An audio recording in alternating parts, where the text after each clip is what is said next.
Nos téléspectateurs Sénégal 7 TV, bonjour, bonsoir, où que vous soyez. Merci de nous rester fidèles. ñu am mbégte ni ñu koy defee waxtu jot ci jamono ji ci fii ci Sénégal 7 ànd ak yéen ak suñuy gan ci actualité du moment waxtaane tolluwaay réew bu Sénégal waxtaane jamono ñu ci am mbégte di ci ànd ak réalisation bi tuuti di wax encore une fois profiter de cette tribune pour souhaiter joyeux mariage également à notre consoeur, la grande dame, la dame de fer Penda Badji. Vraiment, ça a été un moment important. Gis nañ ne toute l'équipe de Sénégal 7 était présente également. Tuuti moom la mu fa fecc ci fecc monsieur su ko gis waroon nañ ko wane ci écran bi ngeen gis ko ak sañse bi macha allah. En tout cas, c'était top, mais également mention spéciale à madame Ndiaye pour son vraiment soutien sans faille ak ànd bi ak équipe yëpp ñoom Thiaw ñoom moo tout le monde ñëpp kenn ku ci nekk vraiment gis nañ seen teewaay ci bés bu am solo boobu ndax nag ki nga xamante moo di Penda Badji da koo jar ndax it dafa nekk jigéen bu baax boo xamante aussi ku yaatu ku mën a xajal nit waaye tamit ku mën li muy def waaye tamit ku yaatook nit ñi ñu koy ñaanal yàlla defal ko cet bu baax a baax di ñaanal Sénégal 7 yàlla defal ko tawféex ba mu gën a xuus jàll li may wax rek mi ngi seen kaw ku ñeme na nga toog ku ragal nag nga jëm a daw mi ngi noonu ñi ngi am mbégte ni ñu ko defee saa su nekk ci duel ànd nañ ci ak Adama Fall ñu ràññee ko bu baax ci espace médiatique bi di ku ñu présenté ti Adama maa ngi lay nuyu bu baax a baax. Abdoulaye maa ngi lay fay. di am mbégte jàkkaarloo yow encore une fois ci duel. muy émission bi nga xam ni moo xew ci jamono. ñu ngi koy defee fii ci Sénégal 7 tous les lundis man ak suma xarit dinaa la bàyyi nga présenté ko. muy émission bi nga xam ni ci la ñuy échanger weccoog di wax ci li nga xam ni moo soxal sa askanu Sénégal may am plaisir di jàkkaarloo yow di ñëw Sénégal 7 di féliciter encore une fois parce que mënu ma ñëw Sénégal 7 te du ma wax ci Penda Badji suma bàjjen boobu. gaa gësuñ la. waaw mais c'est que xam nga dama bañoon a ñëw parce que madame Ndiaye su ma ñëwoon madame Ndiaye li mu yoroon yëpp man la koy jox. ma koy remercier ci taxawaay bi nga xam ne def na ko te c'est pas la première fois ci biir kër gi la koy def par rapport parce que madame Ndiaye dafa mën ay nitam ñi nga xam ne ñoo nekk ci biir Sénégal 7 ñi nga xam ne ñooy liggéey Sénégal 7 parce que c'est pas une première fois mu koy def di féliciter sama bàjjenu bopp di Penda Badji parce que Badji Bassène lu mu mérité rek li mu am te parce que daf ko mérité parce que aussi ci taxawaayam ci biir kër gi ci taxawaayam ci askanu Sénégal ci taxawaayam ci àdduna moo tax mu am bés bu toll noonu ñu ci am rëccu nag parce que aussi ñi ngi regretter le fait que li nga xam ne ñëwuñu mais puisque yéen teewoon ngeen fa rek dafa mel ne teewoon naa parce que nous faisons partie de l'équipe de Sénégal 7. am na solo macha allah mi ngi noonu Adama moom it mi ngi fi dend ak jàkkaarloog Serigne Serigne yéen ñaan ñëpp da ngeen a sañse man rek maa sañse ci plateau bi maa ngi lay nuyu bu baax a baax. ah non man bi damaa redoublé de. non boo doon gis retour bi nga xool. bi diplôme bu wees man damaa redoublé. déet waay c'est très joli mais maa ngi lay nuyu Labdou maa ngi lay siyaar bër di la joxaat encore une fois sa wàccuwaay di amaat mbégte ak plaisir vraiment bokkaat ak yow jotaay bi plaisir bu yaatu la di la ñaanal ak di la encourager aussi si véritablement façon bi ngay defee liggéey bi am na solo lool yal na yàlla jàppale la taxawu la di nuyu Adama. maa ngi koy nuyu di ko siyaar moom itam di ko jox wàcc waayam sànq maa ngi màcc sama tàngal mu may xool di reetaan non dama xam xale xam na xam na non moom moo xam non c'est-à-dire Adama ragaluma de tàngal bi la ragal déedéet moo su ma ko bëggee napp rek samay tàngal laay jaar ci boutique ba rek xam nga psychologiquement ma jéem a jouer si amee ñëw rek xoolal xëj samay tàngal keroog dañoo am fu ñu dajee waaw ñu jox ma ndox gis na ndox mi de. waaw ma jël sama ndox ni nii. parce que sama loxo yi day weex seddaay lañ ne wax rek nga jublu def nii ni nii pour yaram bi xaw a kii tuuti waaw mu xaw a yëkkati weexaay bi mu jàpp ne ay saafara laay diw.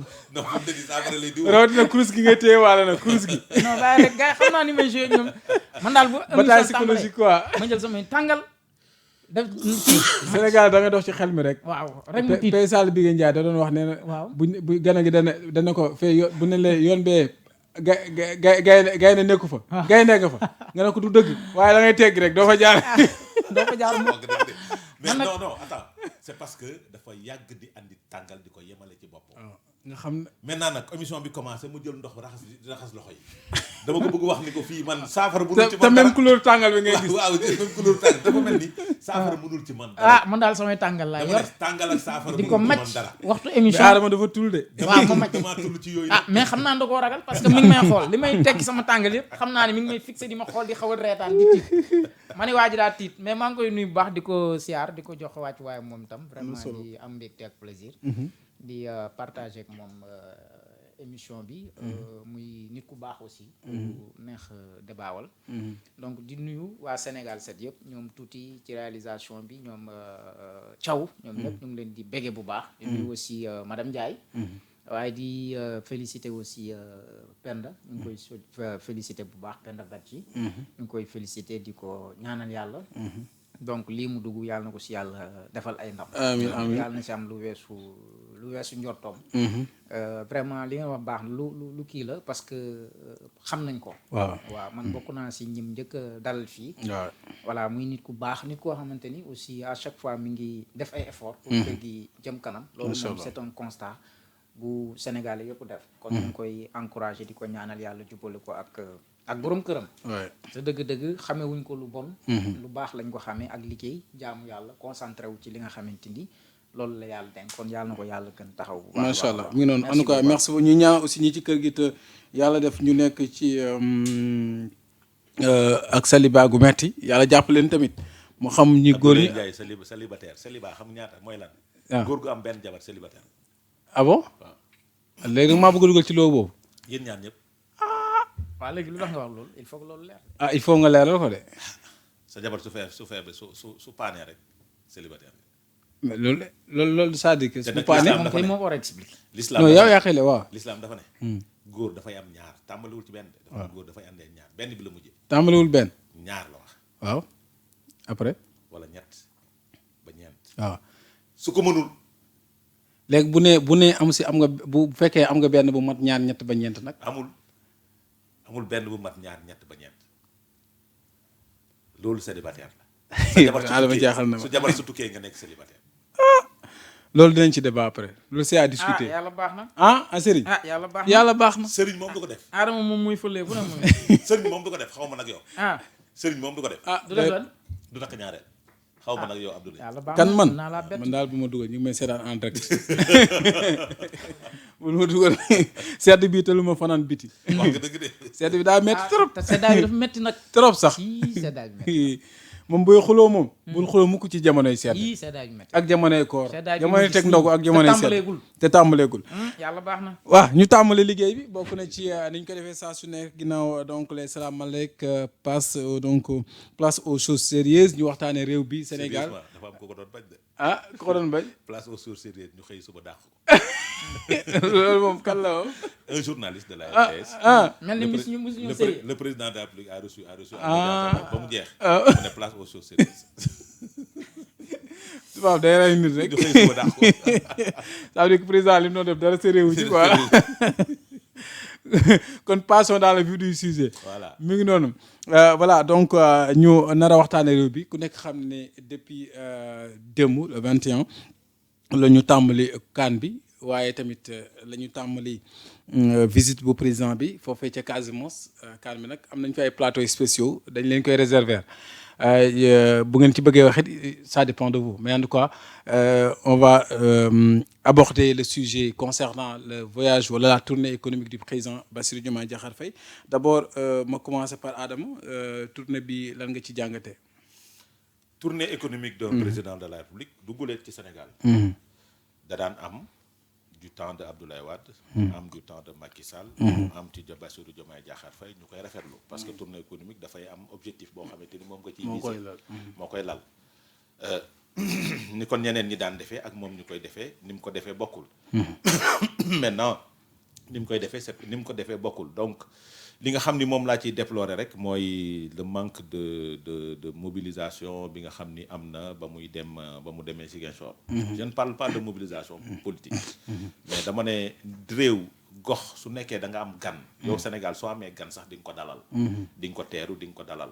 maintenant su nekkee Ziguinchor dafa am gan Casamance dafa am gan bu toll ni président de la République. dañ ko war a dalal. dañ ko war a teeru dañ ko war a dalal.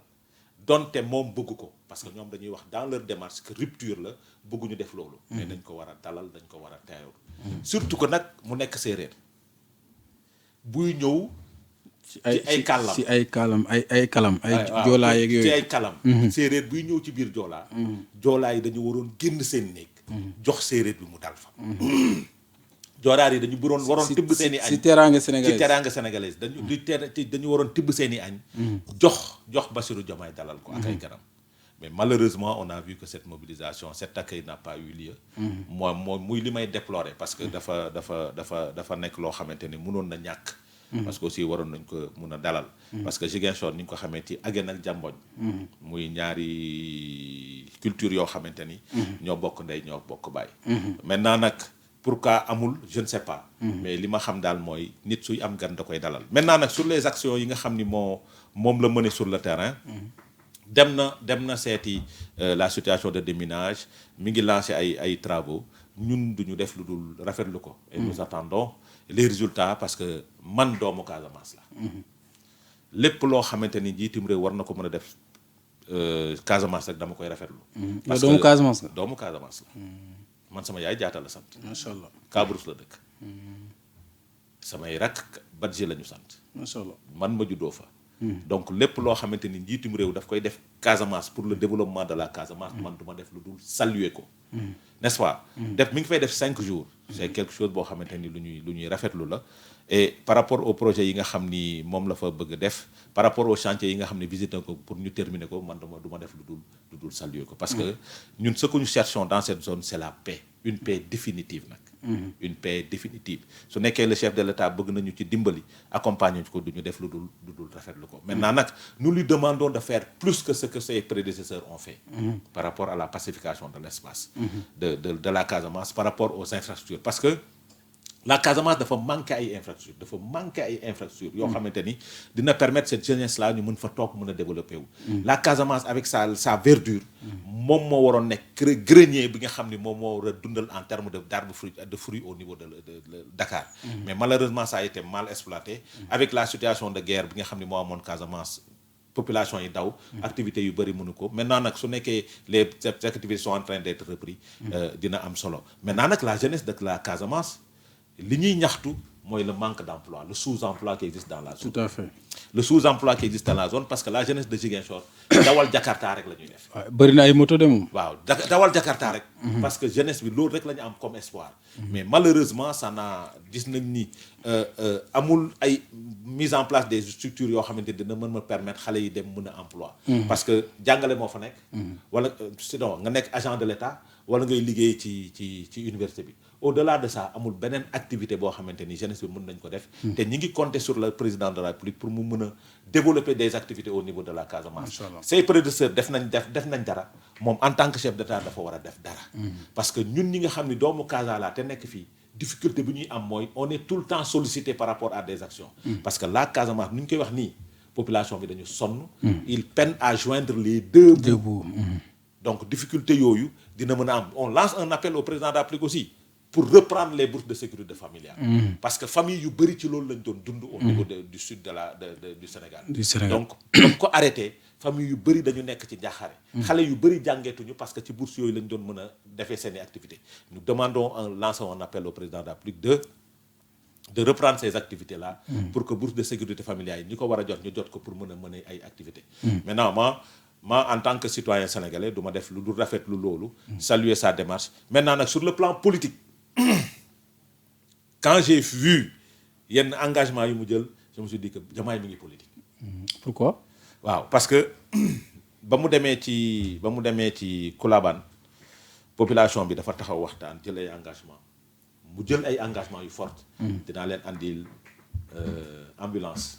dinaa leen andil machine yoo xamante ne dina mën a décorter ça c'est des engagements politiques. pourquoi politique. waaw c'est des engagements. c'est une très bonne chose. waaw.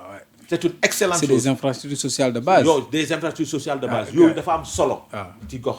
mais mi ngi jël ay engagement et sooy seet su koy wax ça me rappelle nga nekk meeting dinaa leen defal lii. population mais est-ce que bu doon tey da nga gis ay mouvements yu jug adhésion ay nangam ay pancartes yoo xamante ni. non amu ci mën nga ko analyser politiquement. amu ci c'est des populations qui se sont mobilisées. ñi nga xam ne ñoo dëkk ci zone boobu. parce que le chef de l'État s'est déplacé ba Koulabane. ba ñëw ñu taxaw déglu ko. parce que dafa doon xool la situation de déminage. parce que dëkk yooyu ñu ci bari dañoo génnoon.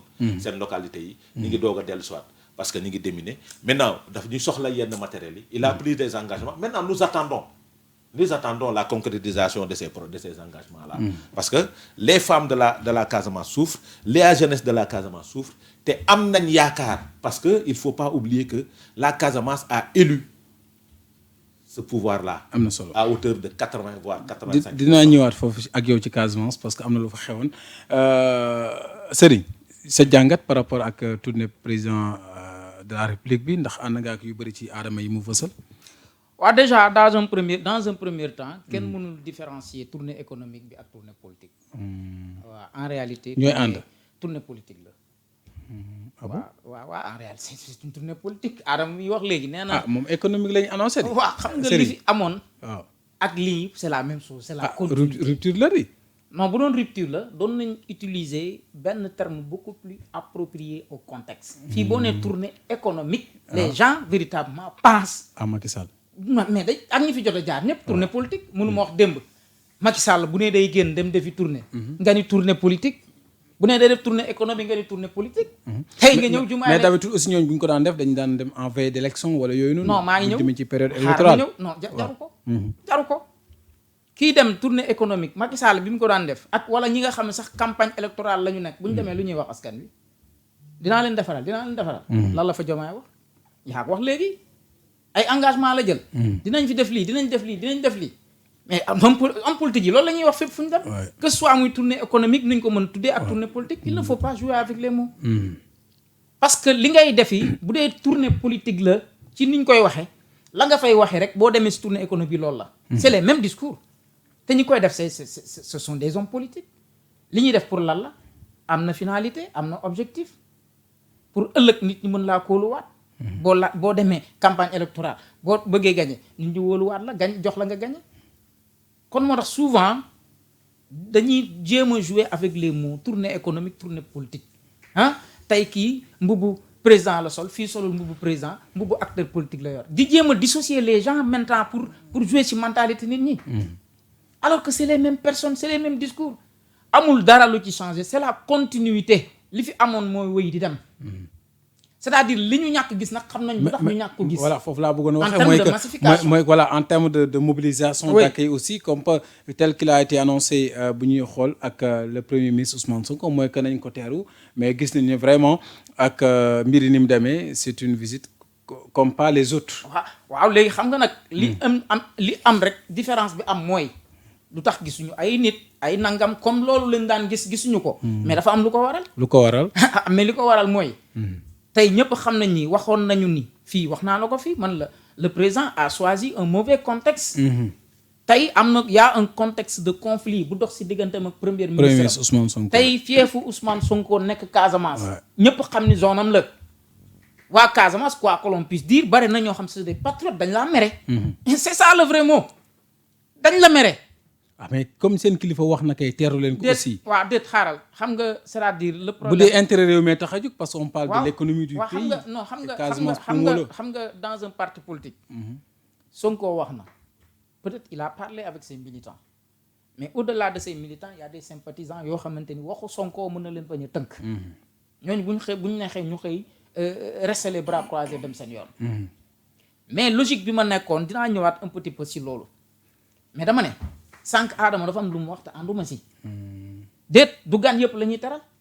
ah bon déet léeg-léeg nit woo la sa kër ne la booy maa ngi nga ne ko nekkuma fi parce que da nga koy jéppi est-ce que comprendre nga. comprendre na waaw.